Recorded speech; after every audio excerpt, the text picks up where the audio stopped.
Count on LEX-18 News.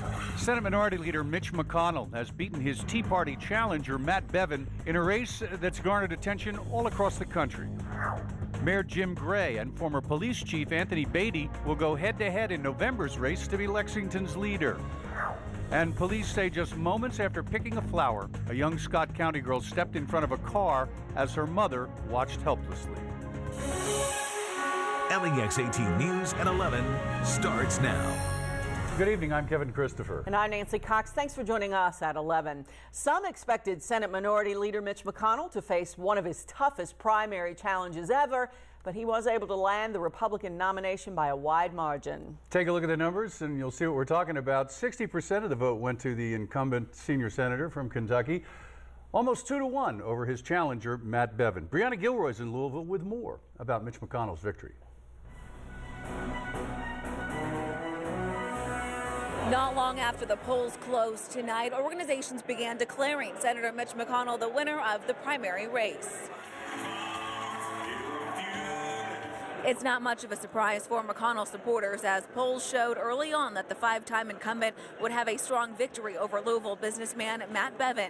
At his party tonight, the room was filled with media from all over the nation and other top Republicans and, of course, supporters. When the senator arrived about 2 hours later, he spent some time talking about his next opponent, Allison Lundergan Grimes. She's a partisan's partisan who's been practicing party politics since she learned to talk. I mean, let's be honest. Anybody who learned politics at the school of Jerry Lundergan will not be a model of bipartisanship. And Senator McConnell told the crowd he's ready to fight just as hard for his 6th term and to become the Senate Majority Leader. Covering the news in Louisville from the LEX-18 Mobile Newsroom, back to you. McConnell's challenger, Tea Party candidate Matt Bevin, was also in Louisville tonight. Just after 8 o'clock, Bevin conceded to the 5-term incumbent. Here, and I know there's a lot of disappointment, and nobody more than myself. I've poured my entire life into this for the last 9 months.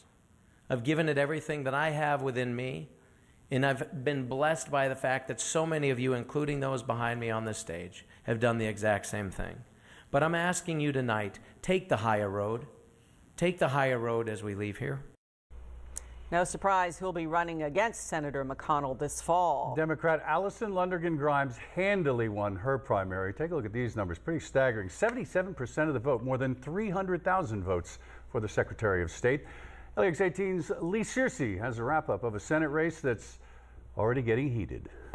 It's going to be the matchup we've been talking about for months, but tonight, voters made it official. Thank you for the overwhelming confidence. And Allison Lundergan Grimes didn't waste any time cutting to the chase.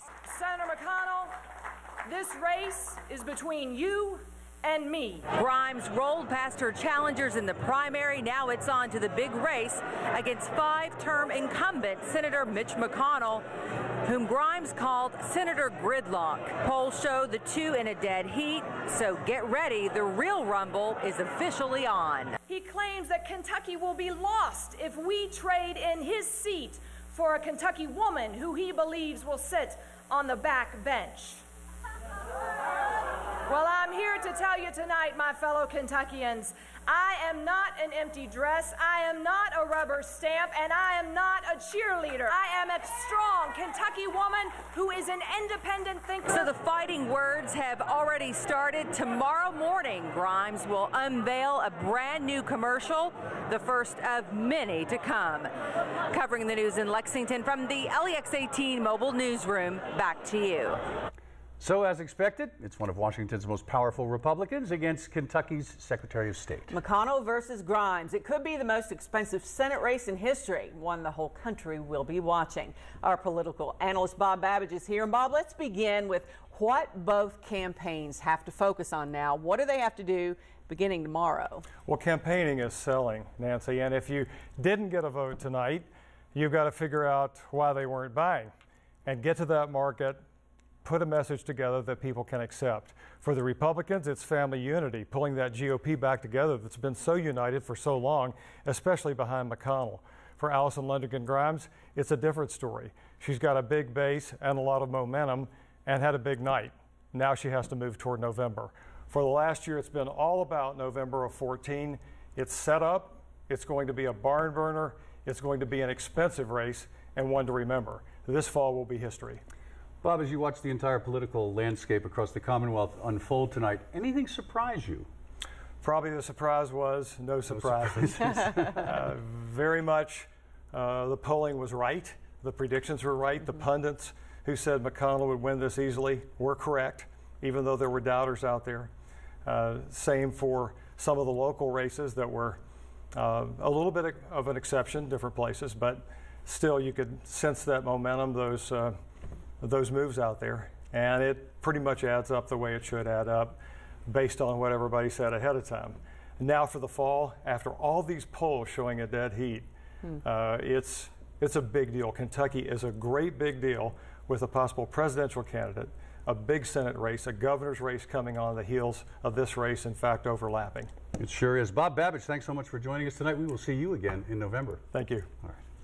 Lexington Mayor Jim Gray has reason to celebrate. He enjoyed a comfortable margin of victory in today's primary. But the man who will be his opponent in November, the city's former police chief, Anthony Beatty, says not so fast. Take a look at these numbers. The incumbent, Jim Gray, 57% of the vote. Anthony Beatty, though, with 38%. LEX-18's Josh Breslow has reaction to the results of the city's mayoral primary. Loud applause for Mayor Jim Gray at a crowded Winchell's restaurant. With 57% of the vote, Gray emerged on top. Clearly, the results of tonight's election are cause for celebration. A celebration of our shared accomplishments over the past 3.5 years. It was a similar scene at Anthony Beatty's campaign headquarters. Lexington's former police chief celebrated his 38%. We're in a good position coming out of the primary tonight to ramp things up, to put things in motion, to win this thing in November. We're in it to win it. BCTC professor Danny Mayer is out. He only collected a mere 6% of today's vote. Now, Gray and Beatty are prepared to face off in November. I feel very blessed to be in this position.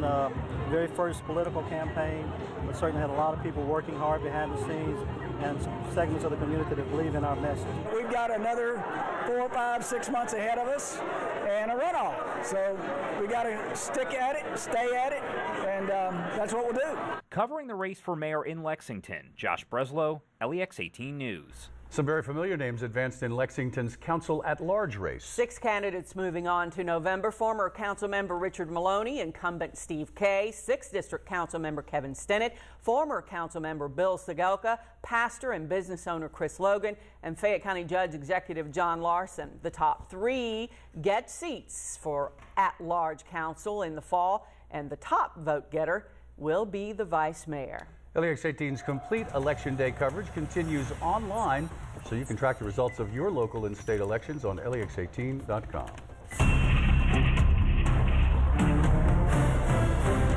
Pretty good day today. We had lots of sunshine for a while. We had some veiled clouds at times.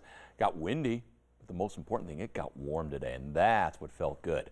Max Track Live Doc, a little ground clutter showing up here at 10 after 11. Not much going on tonight, but boy, there are some big storms rolling across the Midwest. There were baseball-sized hail reports coming out of the Chicago area. Severe thunderstorm watch now down into parts of central Indiana, northern parts of Ohio. Track of these is going to take them, looks like, north of Cincinnati.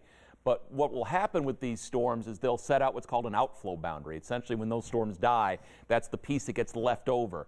As that pushes southward tomorrow, looks like that'll be the genesis point for this. Thunderstorms that will be developing tomorrow afternoon and evening, and the possibility that those could be strong or severe. Temperature holding at 70 in Lexington, 72 in Jackson, Frankfort, Somerset, London, we're all in the 60s. Saw some high clouds tonight, but it's still warm. We'll be in the low 60s. Thunderstorms tomorrow afternoon, again, a strong storm is possible. We'll be in the low 80s tomorrow. We'll talk more about the rest of your week in a few minutes. Thanks, Bill. The crash reconstruction unit just cleared the scene of a bad wreck in Lexington that left 1 man in critical condition and 2 other people with injuries. Happened around 7 at the intersection of Harrodsburg and Old Harrodsburg Road. Hannah Mordeau was there and tells us how witnesses made the difference. It's a busy road, and when police say 1 car T-boned another, people who saw came to the rescue. They assessed the pulse and pretty much understood that the passenger that was critical wasn't breathing, didn't have a heartbeat.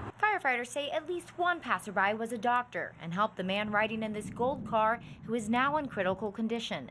Officers say because of witnesses, they have an idea of how the wreck unfolded. Police think the gold car was turning left here into Old Harrodsburg